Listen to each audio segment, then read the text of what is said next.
जिसका कोई नहीं होता उसके भगवान होते हैं।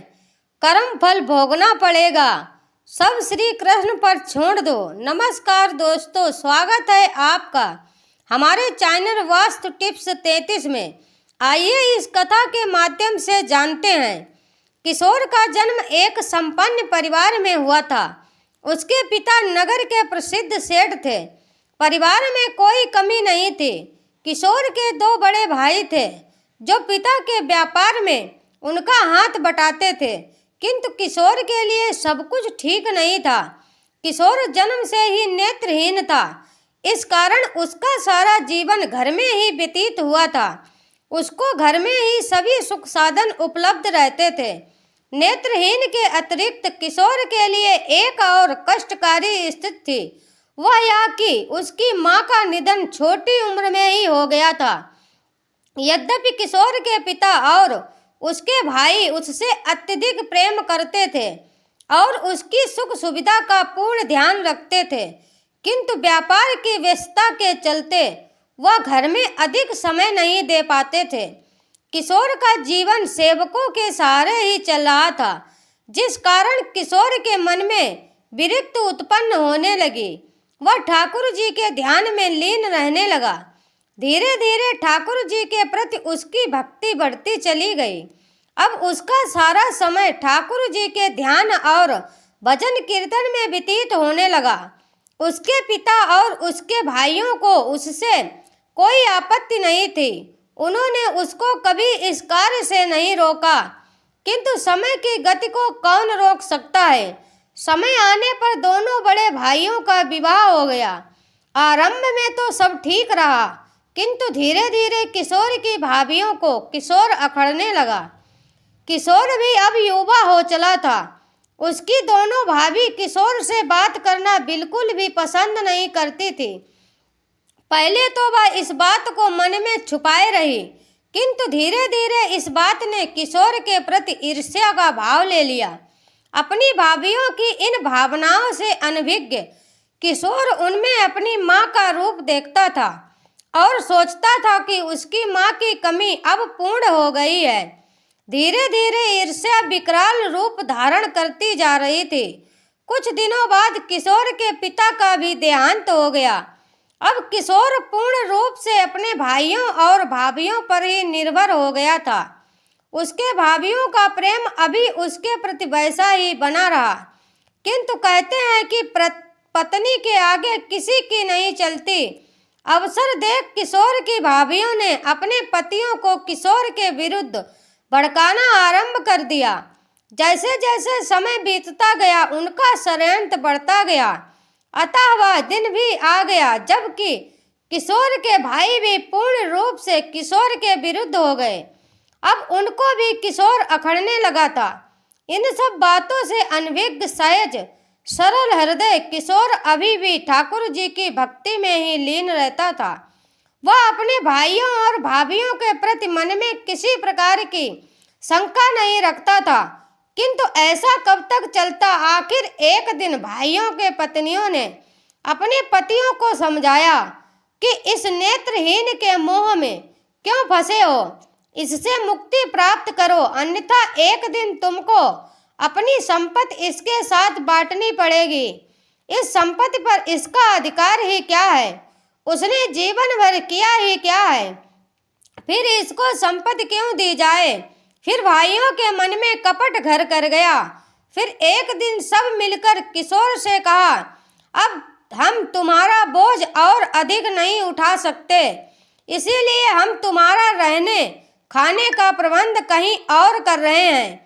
अब तुम वहीं रहा करो। तुमको समय पर खाना, कपड़े और अन्य आवश्यक सामग्री मिलती रहेगी।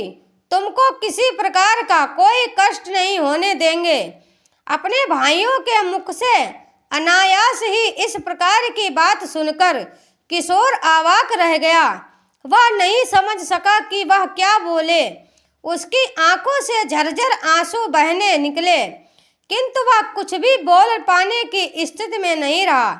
अंततः साहस करते हुए वह बोला, भाई आपने मेरे लिए जो निर्णय लिया है वह निश्चित रूप से मेरे अच्छे के लिए ही होगा। किंतु बस इतना तो बता दो कि मेरी अपराध क्या है। बस यही कि मैं नेत्रहीन हूँ, किंतु इसमें मेरा क्या दोष है? यह तो प्रभु की इच्छा है। और भाई, अब तक आपने मुझको इतना प्रेम किया, फिर अचानक यह क्या हुआ? भाइयों के पास कोई उत्तर नहीं था।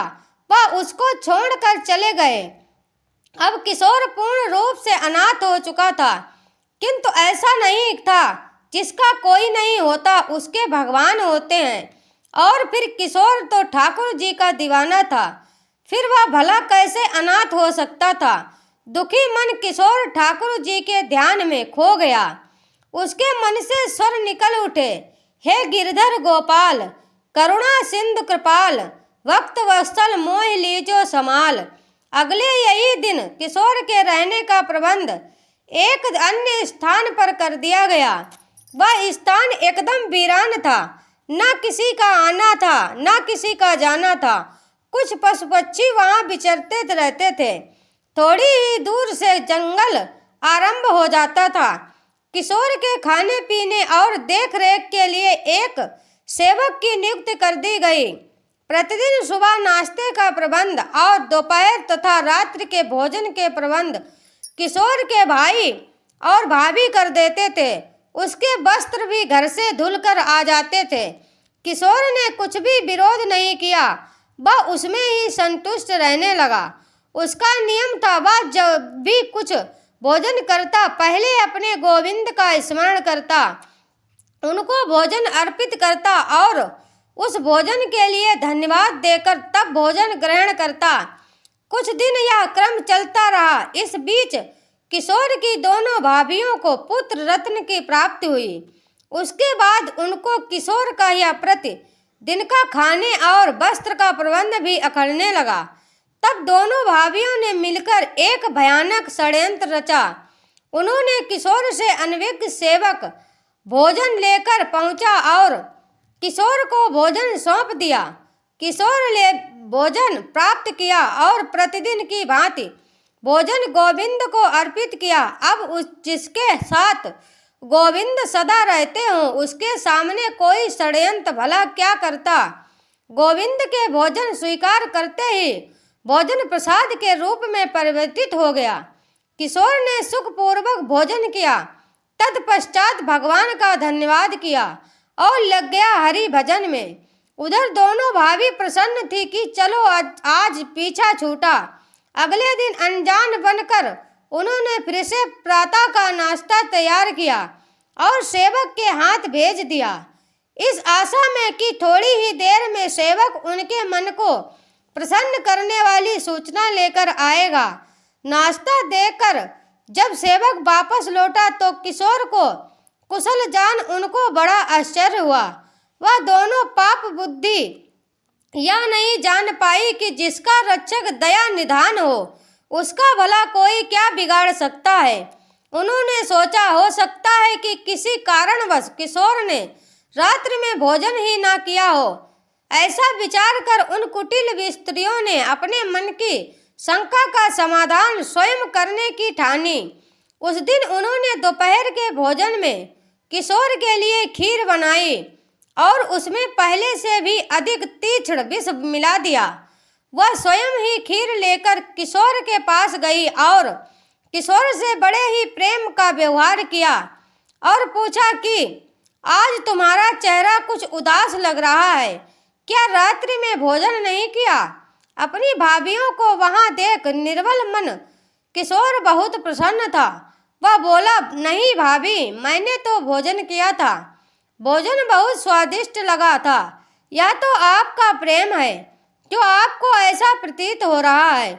यह सुनकर दोनों पापी स्त्रियां शंका में पड़ गईं कि इसने भोजन किया तो फिर यह जीवित कैसे है।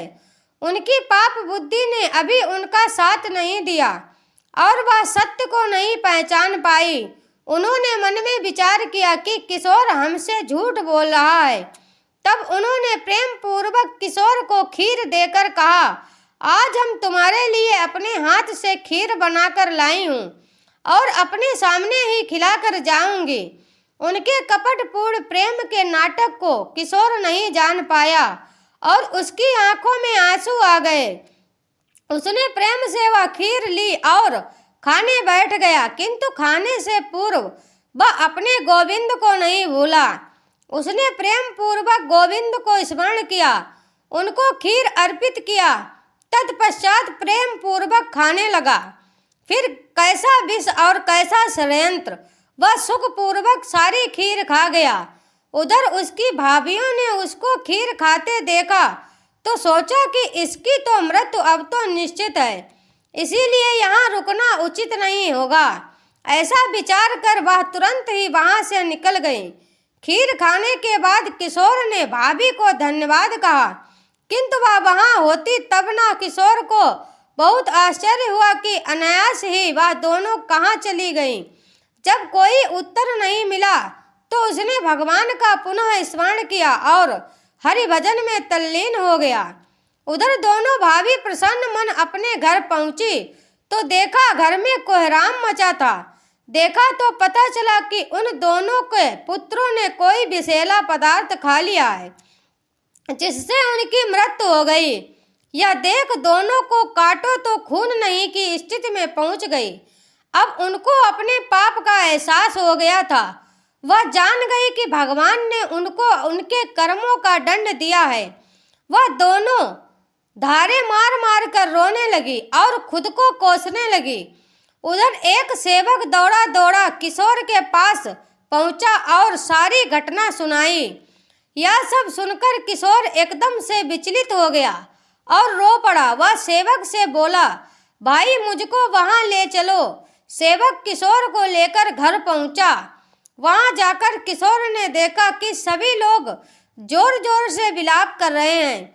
उसके भाई और भाभी का तो रो रो कर बुरा हाल था। किशोर को वहां जीवित खड़ा देख दोनों भाभी सन्न रह गई।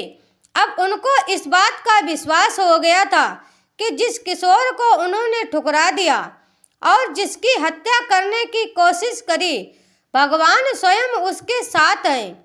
इसीलिए उसका बाल भी बांका नहीं हुआ, बल्कि भगवान ने उनको ही उनकी करनी का फल दिया है।